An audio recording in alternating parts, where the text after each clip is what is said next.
In the Fritz Cave, I have three. Let's call them collections, but really they're piles, assemblies of board games.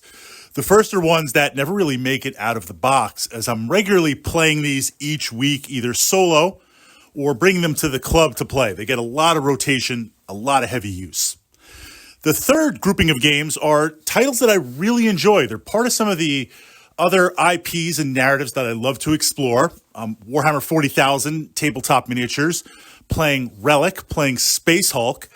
These are great games in themselves, but they don't make much rotation because for the most part, using 40K as an example, I'm playing 40K. And then there's this second group, this second collection of games that I really love playing.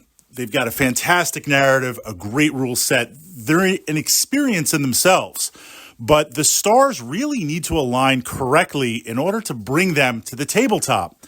They tend to play a long time, either 8-9 hours or a couple of hours over multiple campaign sessions.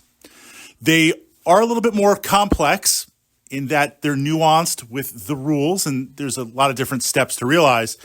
And it really helps to have a group of players that understand how to play the game. So these are not just kind of quick filler games or games to bring to the club for pickup games.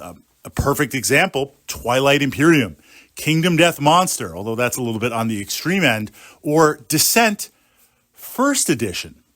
And even if you understand Descent First Edition, it's a dungeon crawler, fantasy flight. So once you figure out the little symbols on the dice and stuff, you're good to go. But that's like an 8 or 9 hour experience. That's a very, very interesting experience.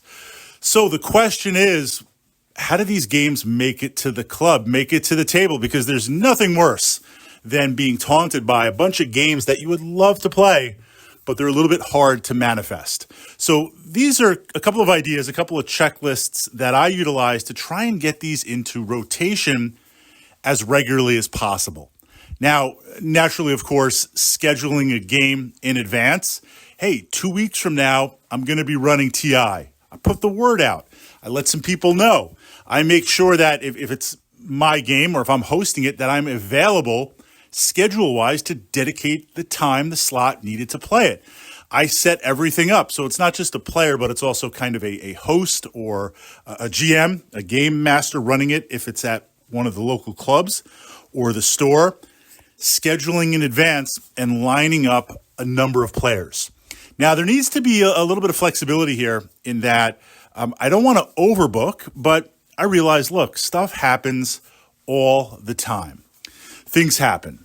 You might not be able to make a game, work, family, life, school, things happen.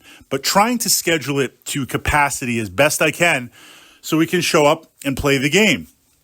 Second to this would be if I'm pulling in new players, Twilight Imperium, pulling in some new players, scheduling that beforehand, just being able to send out a link with the rules or maybe some quick play videos to understand the flow of the game. Get that out there for new players so when they show up to play, and I'm not expecting memorization or full recitals, just to understand the flow of the game. And then maybe 5 or 10 minutes, we can quickly work our way through the rules and we can play it and see what happens to there.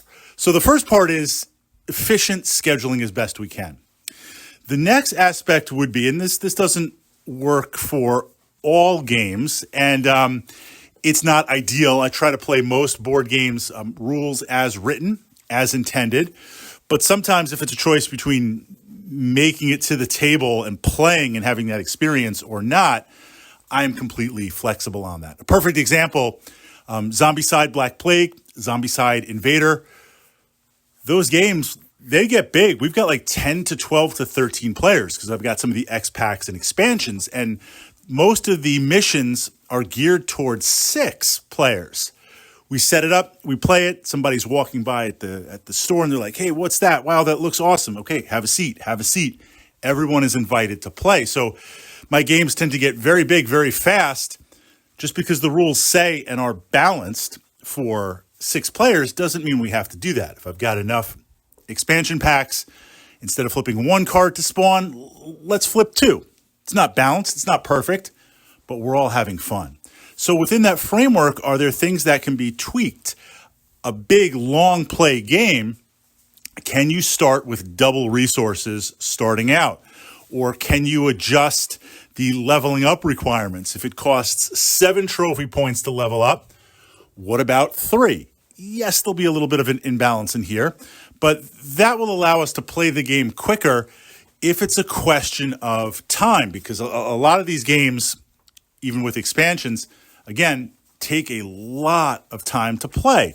And while I treasure those events where I can schedule that and set that up, if it's a choice of, look, I've only got 5 hours to play this, can we speed it up? Now, sometimes you see these classic games like Twilight Imperium, and this in a good way, being streamlined a little bit. Sometimes you'll see additions that make things easier to play, quicker to play. A great example, and I have both titles in my collection, Descent First Edition and Second Edition.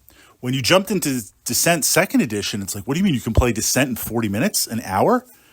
That's crazy, right? That's crazy. Some games are a little bit more streamlined. Another option is teams. Now, ideally, I would prefer every player for themselves, but this scales bigger, or sometimes if it's learning the game, playing 2 players on a team.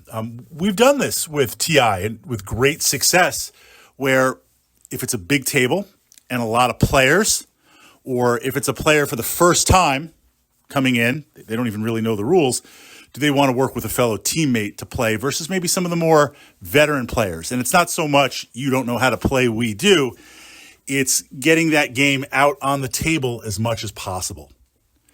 So in your own collection, if you've got that kind of like group 1, group 2, group 3, your group 2 of games that are very involved, the stars have to align. Yes, they do. But maybe with some modifications, some tweaks, some awareness, we can get them on the table more, which ultimately is the whole reason why we're doing this board gaming thing. Get the title on the table, roll some dice, flip some cards, have some fun, see where we can go.